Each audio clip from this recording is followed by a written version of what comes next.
নিশ্চয়ই কষ্টের সাথে স্বস্তি রয়েছে। আমাদের জীবন কখনোই পুরোপুরি সহজ নয়। প্রত্যেকেই কোনো না কোনোভাবে সমস্যার মুখোমুখি হই।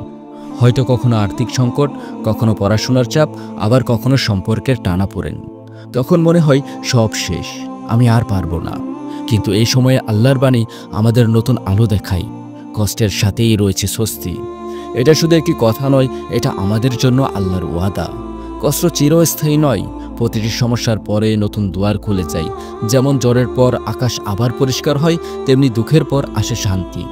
ভেবে দেখুন, দুনিয়ার বড় বড় সফল মানুষেরা কখনো একদিনেই মহান হয়ে ওঠেনি।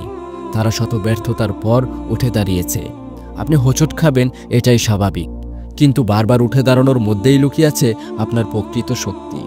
আল্লাহ কুরআনে আরও বলেছেন, আল্লাহ কোনো প্রাণীকে তার সাধ্যের বাইরে দায়িত্ব দেন না।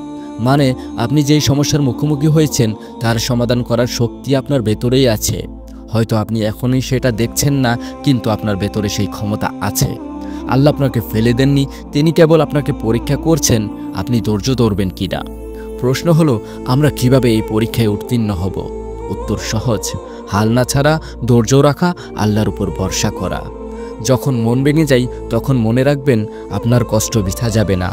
আজকের গাম, পরিশ্রম আর দুঃখ আগামী দিনের হাসির কারণ হবে।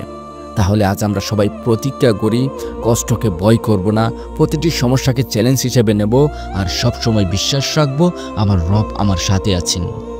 বন্ধুরা, কষ্ট মানেই শেষ নয়, কষ্ট মানেই শুরু একটি নতুন অধ্যায়ের, একটি উজ্জ্বল আগামী দিনের। তাই সামনে এগিয়ে যান, চেষ্টা চালিয়ে যান, আর মনে রাখুন আপনার সাফল্যের গল্প আজ থেকেই শুরু হচ্ছে।